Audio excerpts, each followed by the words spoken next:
Assalamualaikum warahmatullahi wabarakatuh. Salam sejahtera untuk kita semua. Perkenalkan, saya Ibnu Husin, salah satu dosen dari Fakultas Teknik Program Studi Teknik Industri Universitas Pamulang, Tangerang Selatan, dengan NIDN 04 01 07 7031. Perkenankan saya kali ini untuk menjelaskan mata kuliah yang saya ambil, yaitu elemen mesin.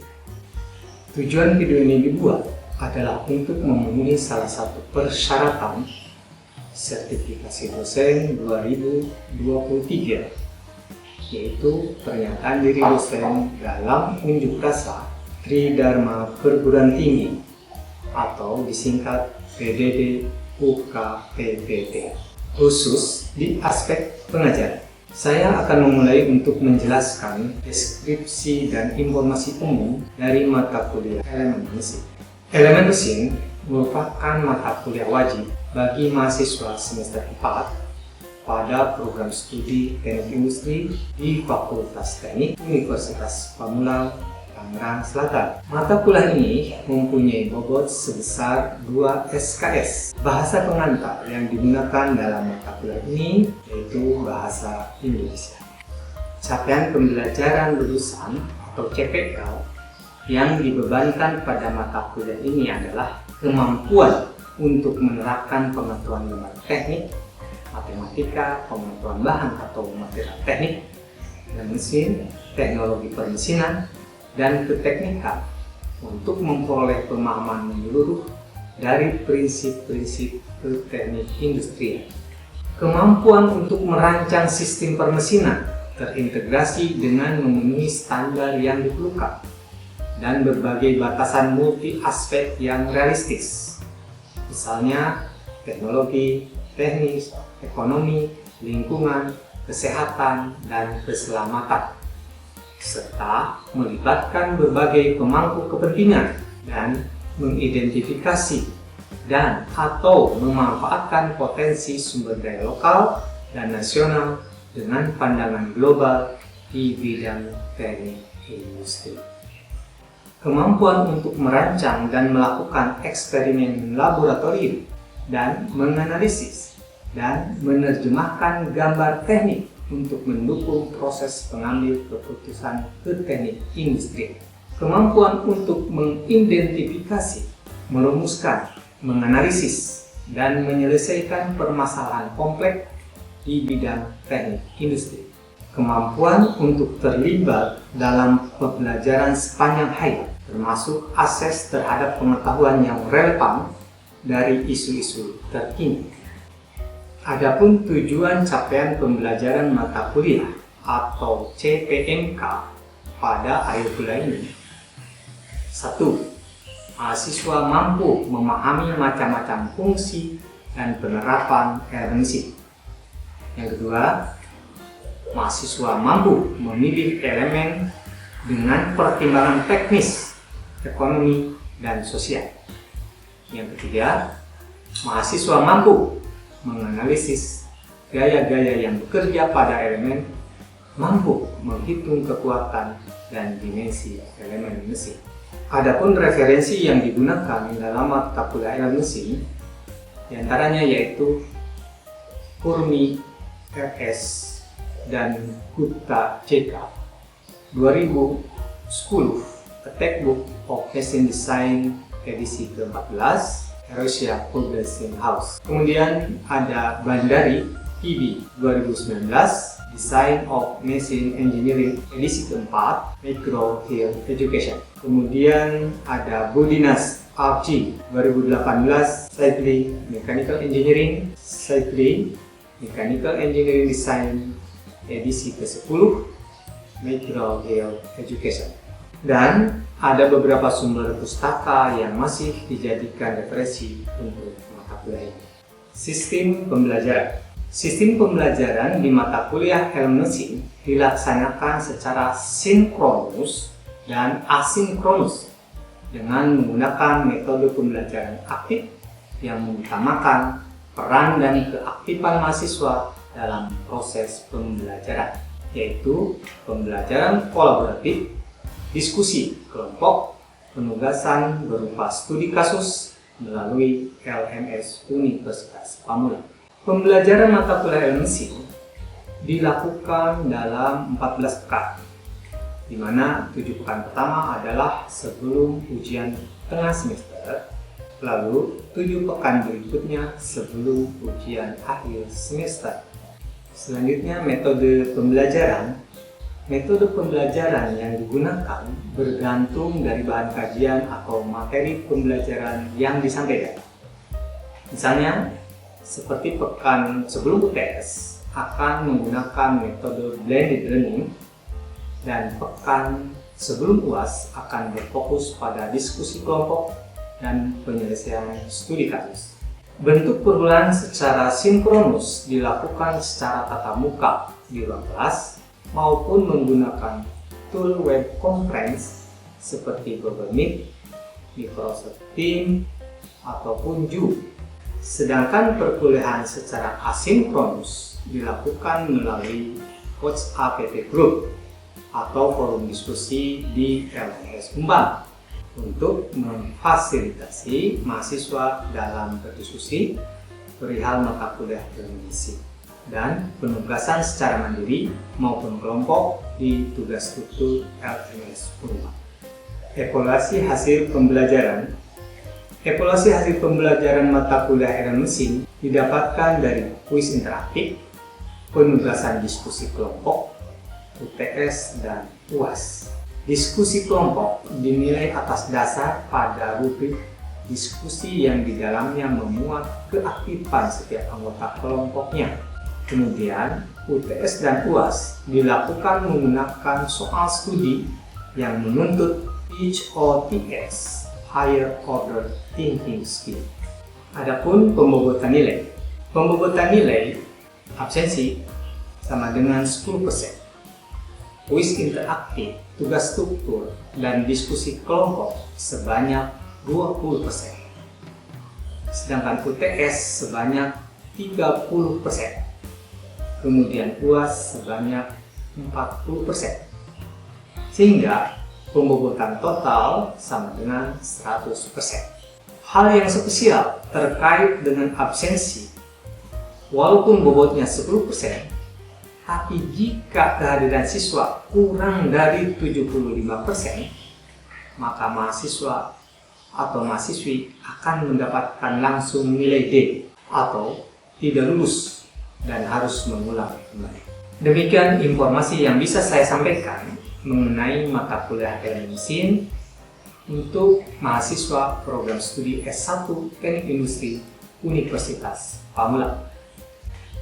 Berikut merupakan cuplikan dari proses pembelajaran yang saya laksanakan secara sinkronus tatap muka menggunakan tatap muka di ruang kelas. Selamat menyaksikan.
Assalamualaikum warahmatullahi wabarakatuh. Waalaikumsalam warahmatullahi wabarakatuh.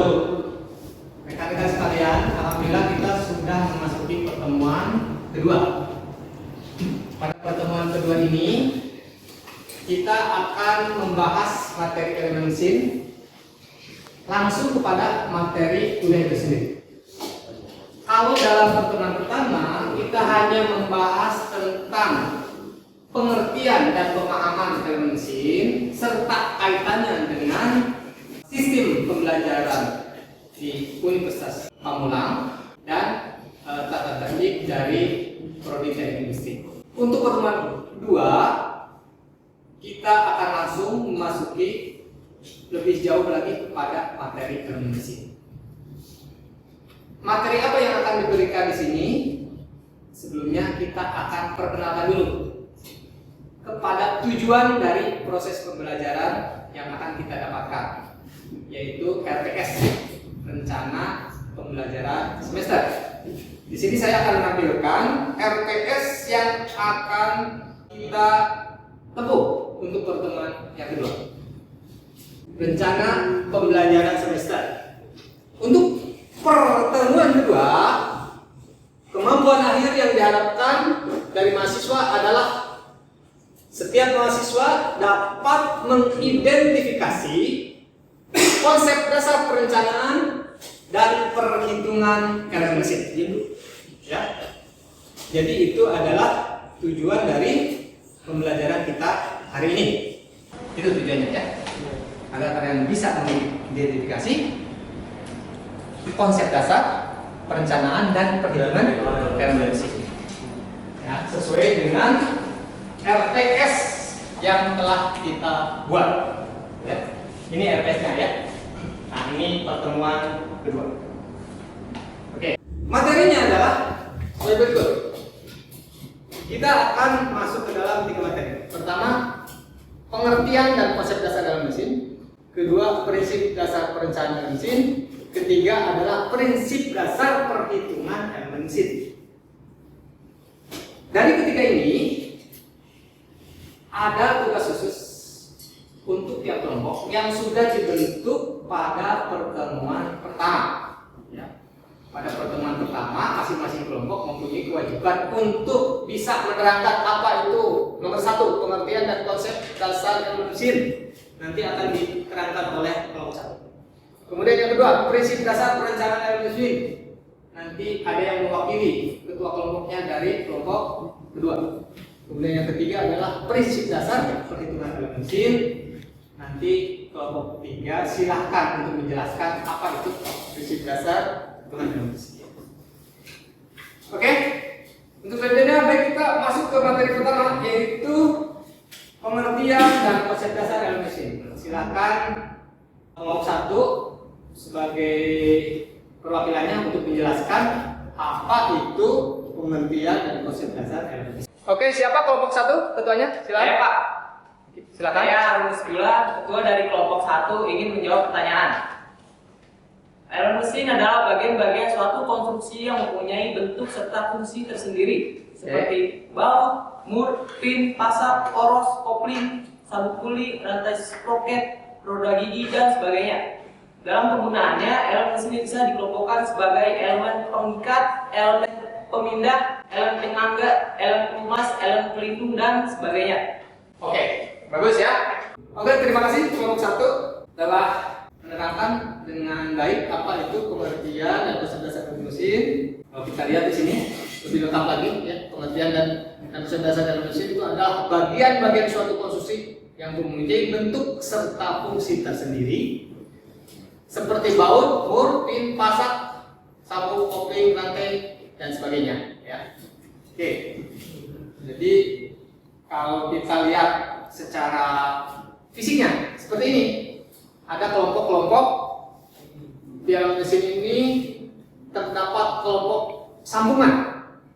Sambungan seperti apa? Misalnya ini sambungan lem, sambungan solder, kemudian sambungan paku keling, kemudian sambungan las, dan sambungan bulir atau baut ya. Nah, kemudian kita masuk lagi kepada kelompok transmisi. Nah, di dalam kelompok transmisi kita akan melihat elemen-elemen sebagai berikut. Ya, ini ada poros, ada pin, ada kopling, ada poli dan sabuk, ada rantai dan sproket, ada bradigi dan ada rem. Ya. Kemudian kalau kita masuk lagi kepada kelompok penyangga, di kelompok penyangga ada pegas, ada bantalan atau bearing. Kita tiba waktunya kepada materi kedua. Ya. Materi kedua adalah tentang prinsip dasar perencanaan elemen mesin. Oke, silakan ketua atau siapa saja yang mewakili kelompok 2 untuk menjawab apakah pengertian prinsip dasar perencanaan elemen mesin itu.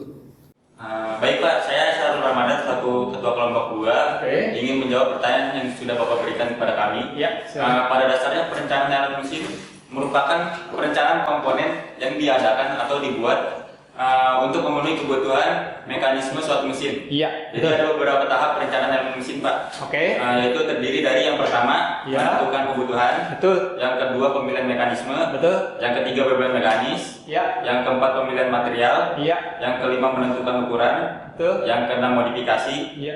yang ketujuh gambar kerja, dan yang terakhir itu pembuatan dan kontrol kualitas. Bagus ya. Betul sekali apa yang telah disampaikan oleh Syarul itu jawabannya ya tentang konsep dari Perencanaan elemen mesin. Oke, terima kasih kelompok 2 telah menjelaskan dengan baik ya pengertian prinsip dasar perencanaan elemen mesin. Di sini poin-poinnya ada menentukan kebutuhan, pemilihan mekanisme, beban mekanik, pemilihan material, menentukan ukuran, modifikasi kemudian gambar kerja dan pembuatan dan kontrol kualitas ya. Oke, kalau kita lanjutkan di sini ada gambar mengenai ilustrasi prinsip dasar perencanaan, kemudian tahap-tahap dalam perencanaan, kemudian ada pemilihan material, ya, kemudian menentukan ukuran, kemudian modifikasi gambar dari yang sebelum dan sesudah. Penggambaran, benda kerja digambar dalam 2 dimensi dan 3 dimensi menggunakan gambar teknik. Kemudian yang terakhir adalah kontrol kualitas. Kemudian kita sampai kepada materi ketiga, yaitu prinsip dasar perhitungan elemen mesin. Kelompok 3 silahkan Anda jelaskan apa itu prinsip dasar perhitungan elemen mesin. Baik Bapak, perkenalkan nama saya Karla Devani dari Ketua Kelompok 3 izin menjawab pertanyaan mengenai perhitungan pada perencanaan elemen mesin didasari oleh teori mekanika teknik dan kekuatan material. Di antaranya pertama ada yang namanya gaya, momen, kesetimbangan, tegangan geser, tegangan tarik, tegangan puntir, tegangan bengkok, dan yang terakhir faktor keamanan. Ya, betul sekali ya. Itu merupakan prinsip dasar perhitungan mesin. Di antaranya kita akan melibatkan di sini ada gaya, ada momen, ada kesetimbangan, tegangan tarik, tegangan geser, tegangan puntir, tegangan bengkok, dan faktor keamanan. Di sini kita perlihatkan ada gaya, penggambaran gaya, ya, dengan sudutnya, dengan proyeksinya. Kemudian nanti ada juga belajar tentang momen dengan jarak dan besar gaya. Kemudian ada kesetimbangan di mana gaya-gaya yang bekerja sigmanya atau penjumlahnya harus sama 0. Kemudian di sini ada tegangan tarik yang bekerja pada benda. Kemudian ada tegangan geser, ada tegangan puntir, tegangan bengkok, dan faktor keamanan. Oke, kita sudah ke penghujung materi. Dari materi yang diberikan tadi, apakah ada yang ingin bertanya? Saya Pak. Saya Kafial Gani izin bertanya Pak. Apa manfaat dari mata kuliah elemen mesin pada praktik kehidupan sehari-hari? Dan apakah setelah belajar elemen mesin, saya bisa memperbaiki mesin motor atau mobil saya sendiri? Oke. Materi bahan ajar elemen mesin itu bukan pelajaran tentang otomotif, di mana di sana ada servis tentang motor, mobil, dan sebagainya. Nah, apakah kita bisa servis mobil atau motor yang kita punya? Sejauh itu berkaitan dengan komponen elemen yang kita pelajari, misalnya apa? Baut, rantai, sproket, roda gigi, kita masih bisa melakukan proses perawatan. ataupun perbaikan atau menghitung kekuatan daripada elemen tersebut. Tapi kita ilmunya tidak sampai seperti pengetahuan elemen atau pengetahuan mesin tentang otomotif gitu ya. Berbeda sekali karena materi bahan ajar kita dikhususkan untuk mempelajari tentang elemen mesin yang seperti sudah disampaikan di pertemuan pertama ya. Oke, Pojan, udah cukup puas? Cukup, Pak. Oke, selanjutnya siapa lagi yang mau bertanya? Saya, Pak. Maaf Pak, saya Bernard izin bertanya. Apa manfaat mata kuliah elemen mesin pada praktek kehidupan di dunia industri, Pak? Dapatkah Bapak memberikan salah satu contohnya? Oke, pertanyaan dari Putri bagus sekali ya.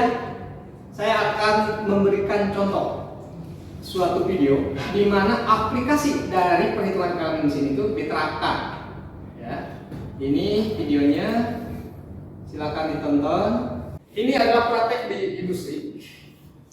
Di sini diperlukan sebuah perhitungan untuk membuat sebuah benda kerja, di mana perhitungan ini berguna untuk menentukan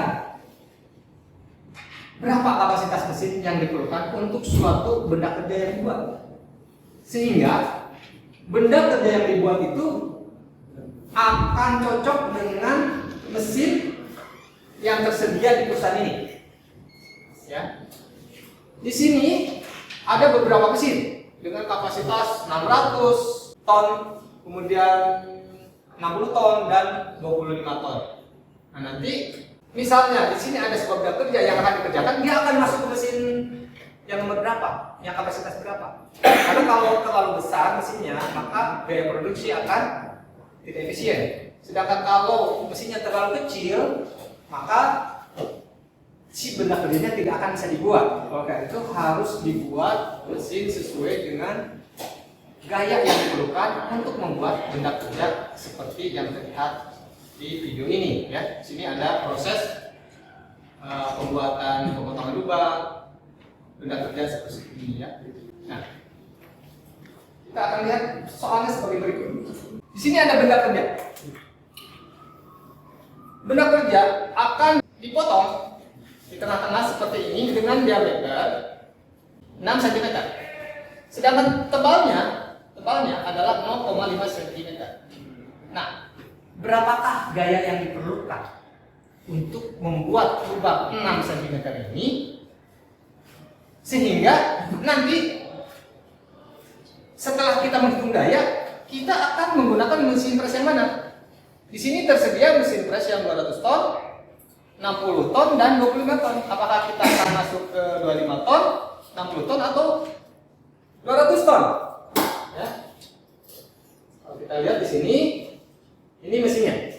Ini yang apakah kita akan di sini dipakainya si benda kerja tersebut? Atau dikerjakan di 60 ton atau dikerjakan dengan 25 ton? Nah, soal tadi dikerjakan dengan menggunakan rumus ini. Ya. Tegangan sama dengan gaya dibagi luas. Silakan Anda kerjakan sesuai dengan rumus yang diberikan. Ini adalah tegangan geser. Sedangkan ini adalah gaya geser. Sedangkan ini adalah luas penampang dalam satuan meter persegi. Silakan Anda hitung. Yang sudah hitung selesai, boleh acungin tangan. Ya.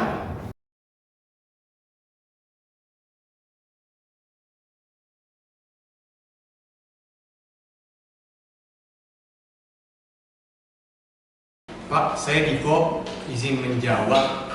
Dari perhitungan yang saya dapat, gaya yang diperhitungkan ini sebagai berikut, Pak. Benda kerja diketahui tablet plate itu sebesar 0,5 cm, diameternya 6 cm, tegangan geser maksimumnya 3.500 kg cm persegi, atau sama dengan 35.000 Newton per cm persegi.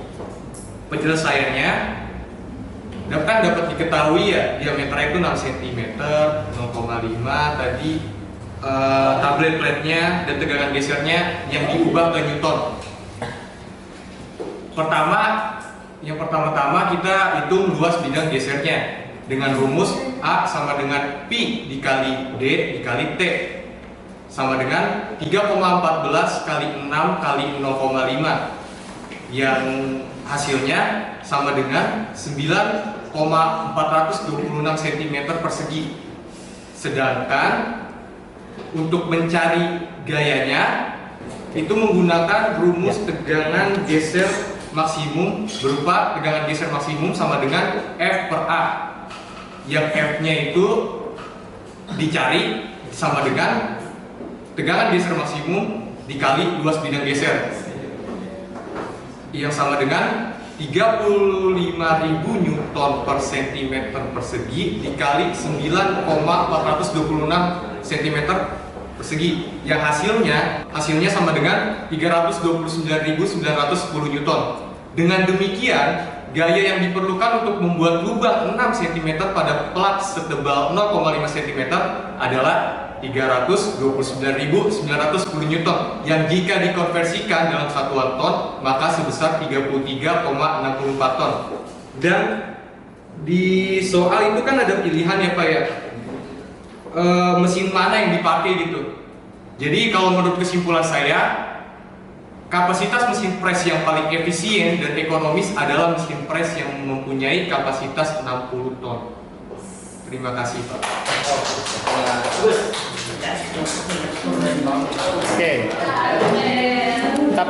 Oke, bagus sekali ya. Jawaban Anda sudah benar bahwa hasil akhir dari perhitungan yang diperlukan untuk memotong benda kerja seperti ini itu adalah 33,64 ton, yang artinya benda itu bisa dikerjakan dengan mesin 60 ton. Ya, 60 ton. Di sini, misalnya 33. Kalau 33, sekian dikerjakan di sini di 25 ton, maka mesin ini tidak akan sanggup. Kalau dikerjakan di 200 ton, tidak efisien. Ya. Oleh itu, yang paling efisien dan efektif adalah dikerjakan di 60 ton, karena gaya yang terjadi untuk membuat lubang itu adalah sebesar 33,64 ton.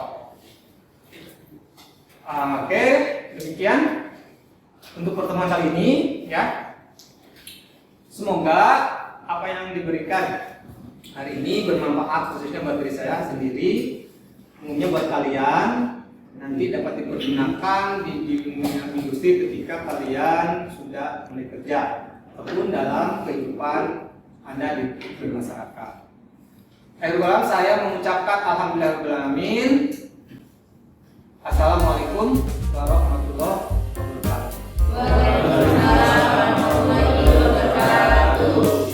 Demikian deskripsi singkat serta cuplikan proses pembelajaran dari mata kuliah elemen mesin yang saya ampuh semoga dapat memberikan gambaran mengenai kinerja pengajaran yang saya lakukan, khususnya di mata kuliah elemen mesin di program studi S1 Teknik Industri Fakultas Teknik Universitas Pamulang. Saya mengucapkan terima kasih kepada seluruh tim penilai dan tim panitia sertifikasi SMART dosen tahun 2023, khususnya untuk Direktorat Sumber Daya Dirjen Dikti dan Ristek dan Kemendikbud Ristek Indonesia. Tidak lupa, saya juga mengucapkan terima kasih kepada Teknik Industri Fakultas Teknik Universitas Pamulang, Kaprodi, rekan sejawat, dosen, dan rekan-rekan mahasiswa. Demikian yang dapat saya sampaikan. Atas semua kekurangan dari saya mohon maaf yang sebesar-besarnya. Akhirul kalam. Assalamualaikum.